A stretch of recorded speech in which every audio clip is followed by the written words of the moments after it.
Сәлем достар, қазір сіздермен осындай көкөністерден жасалатын овощной рагу тағамын жасаймыз. Ол үшін ең алдымен баклажанымызды қатты ірі де емес, ұсақ та емес 4 бұрышты бөліктерге бөліп аламыз.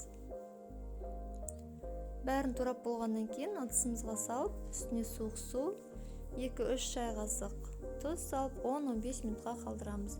Бұл бізге баклажандағы қышқылдан кетіп, және де баклажанымыз қарайып кетпес үшін қажет. Екінші кезекте картошкамызды дәл осылай орташа 4 бұрышты бөліктерге бөліп аламыз. Бәрін турап болғаннан кейін крахмал кету үшін картошкамыздағы суық сумен 2-3 мәрте жуып аламыз. Картошкаларымыз жақсы қуырылып пісу үшін оны міндетті түрде құрғатуымыз қажет. Осындай салфетка немесе сүлгі қолдансаңыз болады. Біз салфеткада тізіп алдық, бетін осылай жауып, бұны 5-10 минутқа қалдырамыз. Мінекей баклажанымыз 10-15 минут тұрды. Суын төгіп, бұны да құрғатып алуымыз қажет. Дәл осылай салфеткаға бұны да тізіп, бетін салфеткамен жауып, бұны да 5-10 минутқа қалдырамыз. Ендігі кезекте пияздарымыздың ортасынан бөліп турап аламыз. Чесноктарымызды да ұсақтап турап аламыз. Помидорымыздың артық жерлерін алып тастап, бұны да қатты ұсақтамай кіші бөліктерге бөліп аламыз. Енді ыдысымызға шамамен 1 литр көлемде майымызды құйып, қатты қызғаннан кейін картошкаларымызды салып, 4-5 минут шамамен пісіріп аламыз.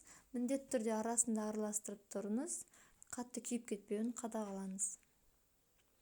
Піскен картошкаларымызды бөлек ыдысымызға саламыз. Міндетті түрде ыдысыңыздың үстіне 2-3 қабат қылып салфетка төсеңіз. Бұл бізге картошкамыздағы артық майлардың ағып кету үшін қажет. Кейін баклажандарымызды салып 2-3 минут пісіріп аламыз. Бұны да арасында араластырып, қатты күйіп кетпеуін қадағалаңыз. Піскен баклажандарымызды бөлек ыдысқа, оған да жаңағындай салфетка төсеп, баклажанымызды түсіріп аламыз. Қазанымызға сұйық майымызды құйып, жақсылап қызғаннан кейін үстіне пияз чесноктарымызды салып, жақсылап қуырып аламыз.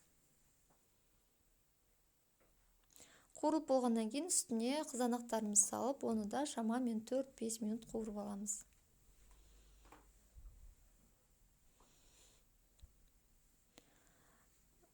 Қуырылғаннан кейін үстіне қалауынша тұз және бұрыштарды салып, араластырып, ең соңында мінекей картошка және баклажандарымызды салып, бәрін жақсылап араластырып, орташа отта шамамен 5-10 минут пісіріп аламыз.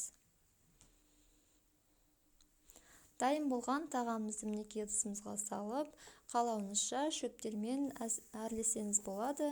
Міндетті түрде жасап көріңіз, ұнаса лайк басып, пікір қалдыруды ұмытпаңыз.